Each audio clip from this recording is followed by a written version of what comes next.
매년 추석이 되면 온 가족이 조상님 산소에 가서 벌초를 하시죠. 그런데 벌초하러 갔다가 응급실에 실려가신 분 주변에 한 분쯤은 있으실 거예요. 벌에 쏘였다거나 예초기에 다쳤다거나 심지어 뱀에 물린 분들까지 말이죠. 저희 동네에 사시는 김할아버지께서 말씀해 주신 얘기가 있어요. 작년 추석에 50년 넘게 벌초하셨던 분인데 처음으로 병원에 실려가셨다는 거예요. 예초기 사용하시다가 돌멩이가 튀어서 이마를 다치셨거든요. 벌초 정도야 내가 몇십 년째 해왔는데라고 생각하셨는데 바로 그 안일함이 사고로 이어진 거였어요. 국가기술표준원 통계를 보면 최근 3년간 예초기 관련 안전사고만 219건이나 발생했다고 합니다. 특히 9월에 집중적으로 일어나는데요. 바로 벌초 시즌이기 때문입니다. 그리고 이런 사고의 대부분이 설마 나한테 일어나겠어? 라는 방심에서 시작된다고 해요. 벌쏘임 사고도 만만치 않아요. 건강보험심사평가원 자료에 따르면 벌쏘임으로만 매년 1만 명 이상이 병원 치료를 받는다고 합니다. 특히 가을철에는 말벌들이 겨울을 대비해서 더욱 공격적으로 변하거든요. 평소에는 얌전하던 벌들도 이 시기만 되면 사람을 적극적으로 공격한다고 해요. 하지만 정말 놀라운 건 이런 사고들의 90% 이상이 사전 준비와 올바른 지식만 있어도 충분히 예방할 수 있다는 사실입니다. 응급의학과 의사들이 공통적으로 하는 말이 벌초 사고는 대부분 무지와 방심에서 온다는 거예요. 처음 오신 분들은 구독 버튼과 좋아요 눌러주시고 알림 설정까지 해두시면 건강하고 안전한 정보를 놓치지 않으실 거예요. 이번 영상에서는 벌초를 안전하고 효율적으로 하는 5가지 핵심 방법부터 절대 빠뜨리면 안 되는 준비물 조합, 그리고 위험한 실수들까지 한 번에 알려드릴 테니까 끝까지 함께 해주세요. 특히 마지막에 말씀드릴 응급상황 대처법은 정말 중요하니까 꼭 기억해 두시기 바랍니다. 첫 번째, 시간대 선택이 생명입니다. 많은 분들이 이른 아침에 벌초를 가시는데 사실 이게 가장 안전한 시간대예요. 오전 7시부터 9시 사이가 진짜 황금 시간입니다. 왜냐하면 이 시간대에는 벌들이 아직 활동을 시작하지 않거든요. 농촌진흥청 곤충학 박사님께서 연구한 결과를 보면 벌쏘임 사고의 70% 이상이 오후 2시에서 6시 사이에 발생한다고 해요. 특히 말벌과 땅벌은 기온이 25도 이상 올라가는 낮 시간대에 가장 공격적으로 변합니다. 제가 아는 한 분은 30년 넘게 벌초를 하시는데 항상 새벽 6시에 출발해서 오전 10시 전에 모든 작업을 마치신다고 하더라고요.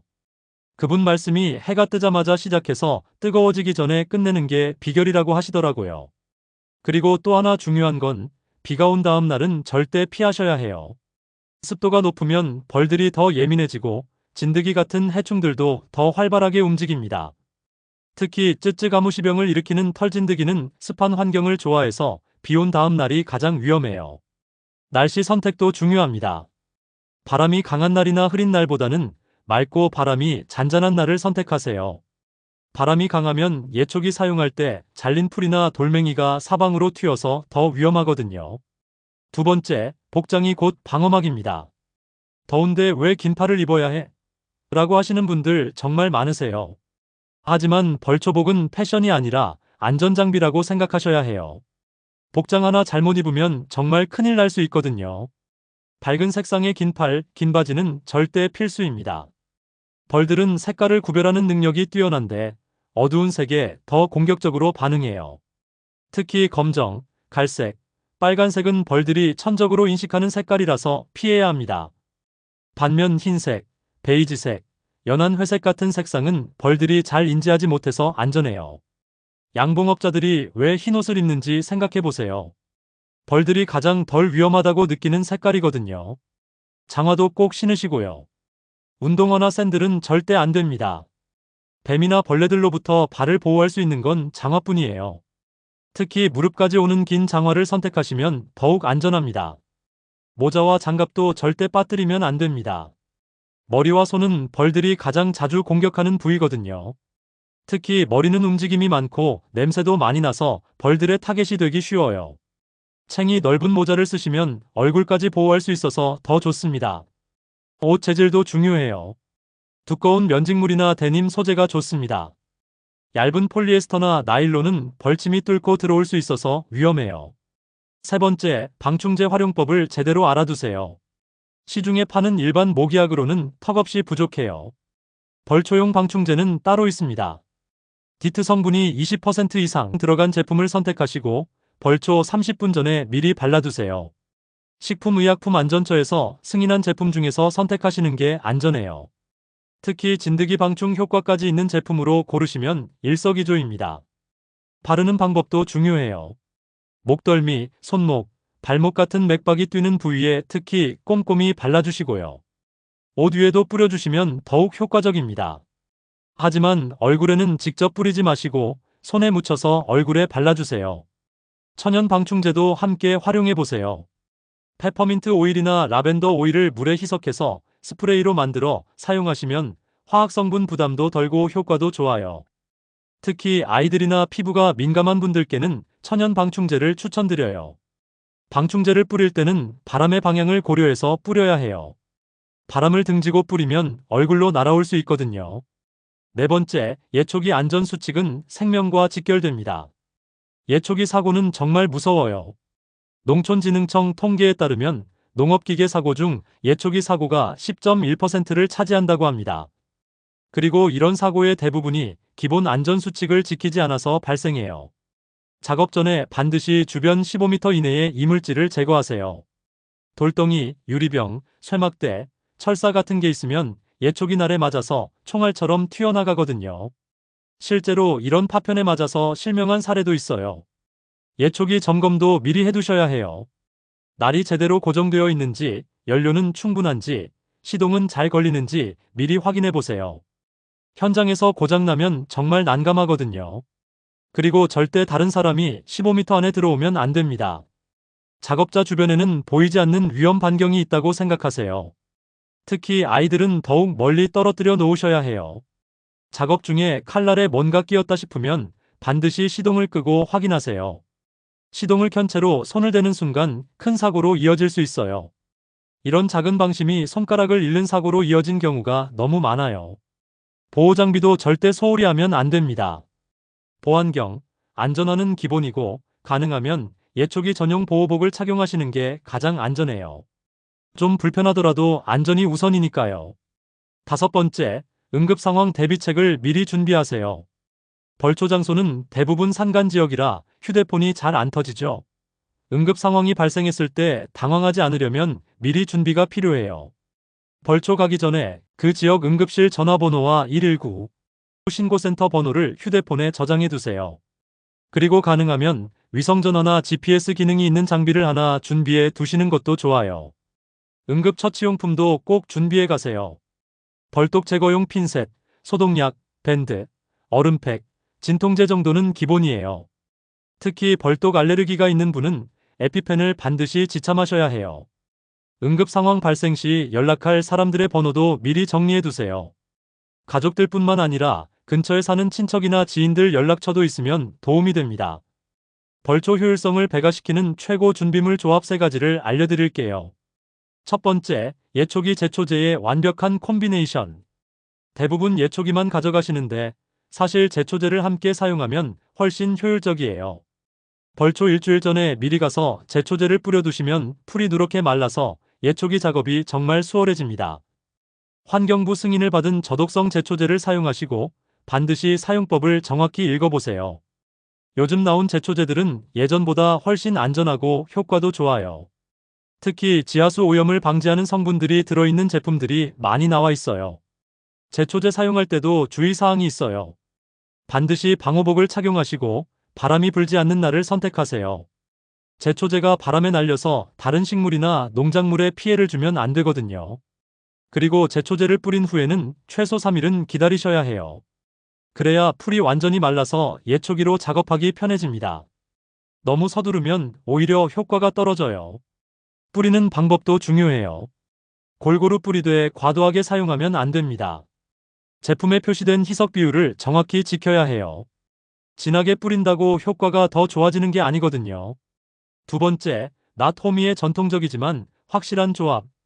요즘 젊은 세대들은 잘 모르시는데 어르신들이 쓰시던 전통 도구들이 사실은 가장 안전하고 정확해요. 예초기로 대충 깎고 나서 낫과 호미로 세세하게 정리하시면 정말 완벽합니다. 특히 묘비 주변이나 상석 근처는 예초기로 하면 손상시킬 위험이 있어서 반드시 수작업을 해야 해요. 조상님들께서 정성스럽게 만들어 놓으신 성물들을 훼손시키면 안 되잖아요. 낫은 잘 갈아서 가져가세요. 날이 무딘 낫은 오히려 더 위험해요. 힘을 많이 써야 하니까 통제가 어려워지거든요. 그리고 낫 사용할 때는 항상 몸에서 바깥쪽으로 베어야 하고 다른 사람이 주변에 있을 때는 절대 사용하면 안 됩니다. 호미는 뿌리까지 뽑을 수 있는 깊은 것으로 선택하세요. 특히 억센 풀들은 뿌리까지 뽑아야 다시 자라나지 않아요. 표면만 깎으면 금세 다시 올라오거든요. 작업 순서도 중요해요. 예초기로 전체적으로 깎고 낫으로 세부적으로 정리하고 마지막에 호미로 뿌리까지 제거하는 순서가 가장 효율적이에요. 세 번째, 물, 스포츠 음료, 소금의 완벽한 수분 보충 조합. 벌초는 생각보다 체력 소모가 많은 작업이에요. 특히 요즘 같은 때는 아직 더위가 남아 있어서 탈수 증상이 올 수 있어요. 매년 벌초철마다 열사병으로 응급실에 실려오는 분들이 꽤 많다고 해요. 물만 마시면 전해질 불균형이 올 수 있으니까 스포츠 음료를 함께 준비하세요. 1대1 비율로 번갈아 가면서 마시시는 게 좋고요. 차가운 것보다는 미지근한 온도가 몸에 부담을 덜 줍니다. 그리고 여기서 특별한 팁을 하나 알려드릴게요. 물에 천일염을 조금씩 넣어서 드시면 더욱 좋아요. 소금 한 꼬집 정도면 충분해요. 이렇게 하면 전해질 보충이 더 완벽해집니다. 수분 섭취 타이밍도 중요해요. 목이 마르기 전에 미리미리 마셔야 해요. 목이 마를 때는 이미 탈수가 시작된 상태거든요. 30분마다 한 번씩은 마시는 습관을 들이세요. 카페인 음료는 피하세요. 커피나 녹차 같은 것들은 이뇨작용을 해서 오히려 탈수를 촉진시킬 수 있어요. 벌초 당일에는 물과 스포츠 음료만 마시는 게 안전해요. 절대 하면 안 되는 위험한 벌초 조합 3가지도 함께 알려드릴게요. 첫 번째, 향수 밝은색 옷 꽃무늬의 최악 조합. 벌초 갖다가 세수할 것도 아니고 향수 정도야라고 생각하시면 큰일 납니다. 벌들은 후각이 사람보다 1000배나 발달해 있어서 향수 냄새에 강하게 반응해요. 특히 꽃향이 나는 향수는 절대 금물입니다. 벌들이 진짜 꽃으로 착각해서 달려들거든요. 장미, 자스민, 라벤더 같은 향은 벌들이 가장 좋아하는 냄새예요. 화장품, 로션, 심지어 향이 나는 세제로 빤 옷도 위험할 수 있어요. 벌초 전날 밤부터는 무향 제품만 사용하세요. 샴푸나 비누도 가능하면 무향으로 바꾸시는 게 좋아요. 그리고 밝은색 옷에 꽃무늬까지 있으면 벌들의 관심을 더욱 끌게 됩니다. 멀리서 봐도 저기 꽃이 있네라고 착각하게 만드는 거죠. 벌초복은 단색으로 선택하세요. 담배 냄새도 위험해요. 니코틴 냄새에 예민하게 반응하는 벌들이 있거든요. 벌초 당일에는 금연하시는 게 좋습니다. 두 번째, 달콤한 음식 탄산음료 과일의 벌 유인 조합. 벌초하면서 간식 드시는 분들 많으신데 단맛이 나는 모든 것들은 벌들을 불러들이는 미끼나 마찬가지예요. 사탕, 과자, 과일, 탄산음료 모두 벌들이 가장 좋아하는 먹이입니다. 특히 콜라나 사이다 같은 단 음료는 벌들이 미쳐요. 냄새만으로도 수십 마리가 몰려올 수 있어요. 한번 벌들이 몰려오기 시작하면 그 자리에서 작업하기가 정말 어려워집니다. 과일도 마찬가지예요. 사과, 배, 포도 같은 과일들은 벌들의 주식이거든요. 벌초 현장에서는 물 외에는 아무것도 먹지 마세요. 정말 배가 고프다면 짠맛 나는 크래커나 견과류 정도만 조금씩 드시고요. 음식 찌꺼기나 음료 캔도 절대 현장에 버리면 안 됩니다. 벌들이 계속 그 주변을 맴돌게 되거든요. 심지어 작업이 끝나고 집에 돌아간 후에도 다른 사람들에게 피해를 줄 수 있어요. 쓰레기는 반드시 밀폐용기에 넣어서 가져가세요. 비닐봉지로는 냄새가 새어나갈 수 있어요. 세 번째, 예초기 젖은 풀 경사진 곳에 위험천만한 조합. 아침 이슬이나 비 때문에 풀이 젖어 있을 때 예초기를 사용하면 정말 위험해요. 젖은 풀은 예초기에 감기기 쉽고 날이 미끄러져서 통제가 어려워집니다. 또한 젖은 풀을 벨 때는 잘린 풀이 사방으로 튀어서 시야를 가리고 미끄러운 바닥 때문에 넘어질 위험도 커져요. 특히 경사진 곳에서는 더욱 위험합니다. 경사도 15도 이상인 곳에서는 예초기 사용을 아예 피하는 게 좋아요. 중심을 잃고 넘어질 확률이 높거든요. 그리고 넘어지면서 예초기에 다칠 위험도 있고요. 젖은 풀은 예초기 엔진에도 좋지 않아요. 습기가 들어가면 고장의 원인이 될 수 있거든요. 예초기 수리비도 만만치 않으니까 미리 조심하는 게 좋겠죠. 예초기 사용 전에 반드시 풀의 상태를 확인하시고 젖어 있다면 마를 때까지 기다리세요. 급한 것보다 안전한 게 우선이니까요. 보통 오전 10시 정도 되면 이슬이 다 마르니까 그때 시작하셔도 됩니다. 다음은 벌초 시 꼭 알아두셔야 할 주의사항 3가지입니다. 첫 번째, 진드기와 쯔쯔가무시병의 무서운 위협. 가을철 벌초에서 가장 조심해야 할 게 진드기예요. 특히 쯔쯔가무시병을 일으키는 털진드기는 눈에 보이지도 않을 만큼 작습니다. 0.2mm 정도밖에 안 되는 크기라서 육안으로는 거의 확인이 불가능해요. 질병관리청 통계를 보면 쯔쯔가무시병 환자의 95% 이상이 9월부터 11월 사이에 발생한다고 해요. 바로 벌초철과 딱 맞아떨어지는 거죠. 이 병의 무서운 점은 치료가 늦어지면 생명이 위험할 수도 있다는 거예요. 벌초 작업 중에는 절대 풀밭에 직접 앉거나 누우면 안 되고요. 반드시 돗자리나 비닐을 깔고 앉으세요. 그리고 작업복은 바지 끝을 양말 안에 넣고 소매도 장갑 안에 넣어서 진드기가 들어올 틈을 주지 마세요. 작업이 끝나면 입었던 옷은 바로 세탁하시고 60도 이상의 뜨거운 물에 삶으시는 게 좋아요. 진드기는 고온에 약하거든요. 그리고 몸도 구석구석 깨끗하게 씻으셔야 해요.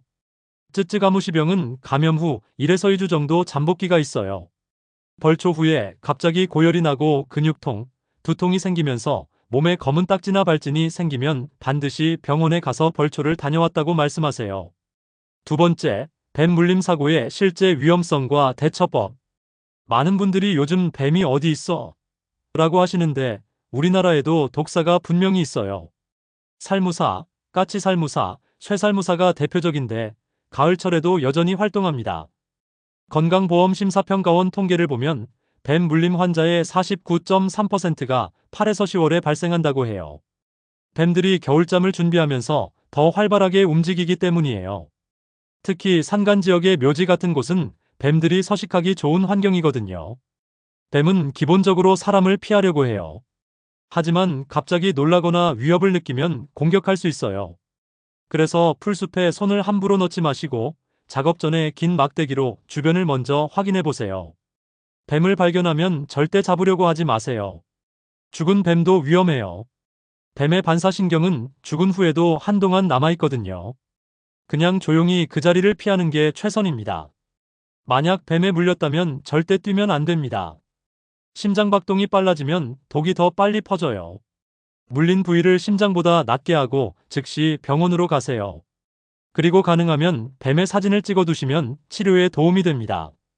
세 번째, 과로와 열사병, 심혈관 질환의 위험성. 벌초는 생각보다 정말 힘든 작업이에요. 특히 60세 이상 어르신들은 절대 무리하면 안 됩니다. 매년 벌초철마다 과로로 쓰러지시는 분들이 꽤 많거든요. 대한심장학회에서 발표한 자료를 보면 갑작스러운 육체활동은 심근경색 위험을 3, 4배까지 높인다고 해요. 평소에 운동을 안 하시던 분들이 갑자기 벌초 같은 힘든 작업을 하면 정말 위험할 수 있어요. 30분 작업하고 10분 휴식하는 패턴을 반드시 지키세요. 그리고 가슴 답답함, 어지러움, 식은땀 같은 증상이 나타나면 즉시 작업을 중단하고 휴식을 취하세요. 열사병 초기 증상으로는 두통, 현기증, 구토감, 근육경련이 있어요. 이런 증상이 나타나면 즉시 그늘에서 휴식을 취하고 수분을 보충하세요. 체온이 39도 이상 올라가면 생명이 위험할 수 있어요. 특히 고혈압, 당뇨병, 심장병이 있는 분들은 더욱 조심하셔야 해요. 벌초 전에 담당 의사와 상의해 보시고 평소 복용하던 약은 절대 빠뜨리지 마세요. 혈압약이나 당뇨약을 복용 중이시라면 벌초 당일 아침에도 꼭 챙겨 드시고요. 몸에 이상이 생기면 주변에 즉시 알려서 도움을 요청하세요. 벌초 완벽 준비 체크리스트와 황금 타임테이블을 기억하세요. 벌초 일주일 전 준비사항, 먼저 일기예보를 꼼꼼히 확인하세요. 벌초 당일과 전날, 그리고 다음 날까지 3일간의 날씨를 확인해 두는 게 좋아요. 비가 올 예정이라면 날짜를 조정하는 게 현명합니다. 예초기가 있다면 미리 점검해 두세요. 연료 탱크, 시동장치, 날의 상태 등을 확인하고 필요하면 정비를 받으세요. 예비날도 하나 정도 준비해 두시면 좋고요. 가족들과 역할 분담도 미리 정해 두세요. 누가 예초기를 담당할지, 누가 정리를 할지, 누가 음식 준비를 할지 미리 계획을 세우면 현장에서 훨씬 효율적으로 작업할 수 있어요. 벌초 3일 전 준비사항, 복장과 준비물을 점검해 보세요. 밝은색 긴팔옷, 긴 바지, 장화, 모자, 장갑이 모두 준비되어 있는지 확인하고요. 크기가 맞지 않거나 해진 것이 있으면 미리 새로 구입하세요. 방충제도 미리 구입해 두세요. 벌초 당일에 약국에 가면 품절되는 경우가 많거든요.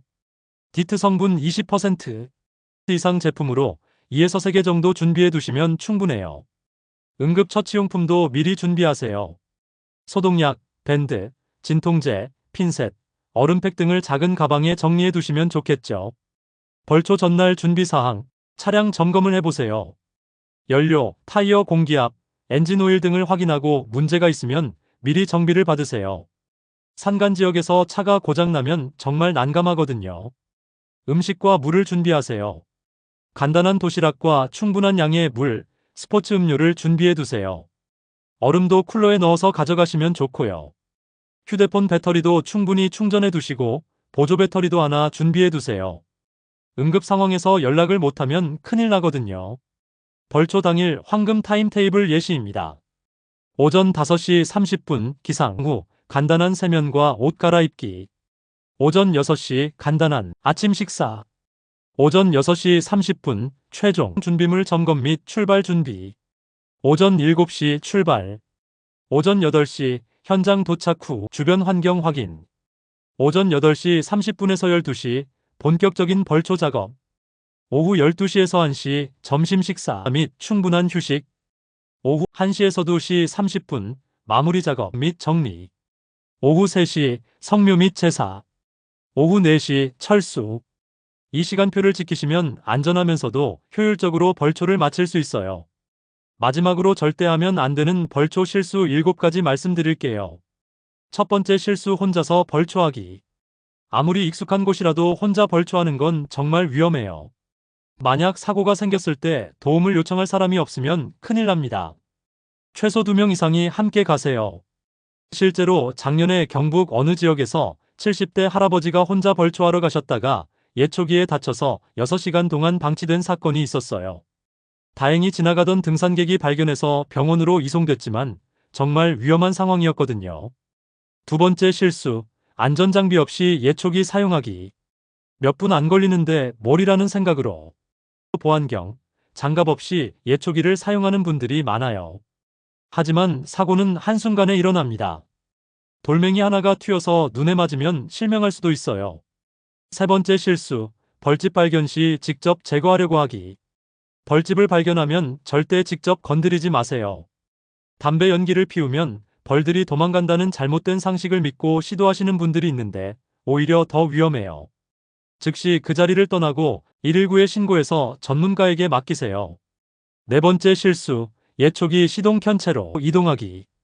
예초기를 들고 이동할 때는 반드시 시동을 꺼야 합니다. 시동이 켜진 채로 이동하다가 넘어지면 큰 사고로 이어질 수 있어요. 몇 발자국 이동하더라도 시동을 끄고 이동하세요. 다섯 번째 실수, 응급 상황 대비 안 하기. 우리는 괜찮을 거야라는 안일한 생각이 가장 위험합니다. 응급처치용품, 병원 연락처, 비상 연락망은 반드시 준비하고 가세요. 여섯 번째 실수, 무리한 일정으로 진행하기. 하루에 여러 곳의 묘지를 돌아다니려고 무리한 계획을 세우시는 분들이 있어요. 체력적으로 부담이 될 뿐만 아니라 안전사고 위험도 높아집니다. 여유 있는 일정으로 계획하세요. 일곱 번째 실수, 날씨 무시하고 강행하기. 비가 오거나 바람이 심한 날에도 일정상 어쩔 수 없다며 강행하시는 경우가 있어요. 하지만 악천 후에는 사고 위험이 몇 배로 증가합니다. 날씨가 좋지 않으면 과감히 연기하세요. 벌초가 끝나고 집에 돌아가서도 해야 할 일들이 있어요. 우선 착용했던 모든 옷은 다른 빨래와 분리해서 바로 세탁하세요. 60도 이상의 뜨거운 물에 삶아서 진드기나 다른 해충들을 완전히 제거하셔야 해요. 사용했던 장비들도 깨끗하게 청소해서 보관하세요. 예초기는 풀 찌꺼기를 모두 제거하고 날도 깨끗하게 닦아서 기름칠을 해두세요. 낫이나 호미도 녹이 슬지 않게 잘 관리해 두시고요. 몸을 깨끗하게 씻는 것도 정말 중요해요. 특히 머리카락까지 꼼꼼히 감아서 진드기나 다른 해충들을 제거하세요. 목 뒤, 겨드랑이, 사타구니 같은 부위도 자세히 확인해 보세요. 벌초 후 1에서 2주간은 건강 상태를 주의 깊게 관찰하세요. 특히 다음과 같은 증상들이 나타나면 즉시 병원에 가셔야 해요. 고열이 38도 이상 지속될 때, 심한 근육통이나 관절통이 생길 때, 몸에 원인 모를 발진이나 검은 딱지가 생길 때, 호흡곤란이나 가슴 답답함이 있을 때는 반드시 의사의 진료를 받으세요. 그리고 병원에 가실 때는 꼭 벌초를 다녀왔다고 말씀하세요. 이 정보가 정확한 진단에 큰 도움이 됩니다. 벌에 쏘인 부위가 있다면 며칠 동안 지켜보세요. 부어오름이나 가려움이 심해지면 알레르기 반응일 수 있어요. 올해 벌초를 하면서 느꼈던 문제점들을 기록해 두세요. 부족했던 준비물, 개선이 필요한 사항들을 메모해 두시면 내년에 더 완벽하게 준비할 수 있어요. 특히 묘지의 상태나 접근 경로에 변화가 있었다면 가족들과 공유해 두세요. 도로가 새로 생겼거나 주변 환경이 바뀐 정보들도 유용합니다. 지금까지 추석 벌초를 안전하고 효율적으로 하는 방법들을 정말 자세히 알아봤습니다. 5가지 안전 수칙부터 효과적인 준비물 조합, 그리고 절대 피해야 할 위험한 실수들까지 꼼꼼하게 말씀드렸죠. 벌초는 우리 조상님께 감사하는 마음을 표현하는 소중한 시간이에요. 하지만 안전하지 않으면 아무 의미가 없습니다. 조상님들도 후손들이 다치는 걸 원하지 않으실 거거든요. 오늘 알려드린 내용들을 꼭 기억해 두시고, 특히 가족 중에 벌초 경험이 적은 분들이나 연세가 많으신 분들께는 더욱 자세히 설명해 주세요. 안전은 혼자만의 문제가 아니라 가족 전체의 문제니까요. 예초기 안전수칙과 벌뱀 진드기 예방법은 정말 중요하니까 출발하기 전에 한 번 더 확인해 보시기 바랍니다. 그리고 응급상황 대처법도 머릿속에 확실히 넣어두세요. 올 추석에는 사고 없이 안전하게 벌초하시고 가족들과 함께 의미 있는 시간 보내시길 진심으로 바랍니다. 준비만 철저히 하시면 걱정할 거 없어요. 영상이 도움이 되셨다면 구독과 좋아요 눌러주시고 아직 이 내용을 모르는 가족, 친구, 가까운 지인에게도 꼭 전해보세요. 한 사람이라도 더 안전하게 벌초할 수 있도록 함께 나눠주시면 좋겠어요. 그리고 오늘 본 영상에서 가장 도움이 되었던 내용 한 가지를 아래 댓글에 남겨주세요. 다른 분들께도 도움이 될 테니까요. 그리고 혹시 벌초하시면서 특별한 경험이나 팁이 있으시면 댓글로 공유해 주시면 감사하겠습니다. 그럼 다음 영상에서도 여러분의 건강과 안전을 위한 정보를 가득 담아 찾아뵙겠습니다. 나이와 상관없이 활력이 넘치는 삶, 안전하고 건강한 삶을 진심으로 응원합니다. 지금까지 튼튼88 연구소였습니다. 오늘 하루도 건강하게, 튼튼하게, 팔팔하게. 감사합니다.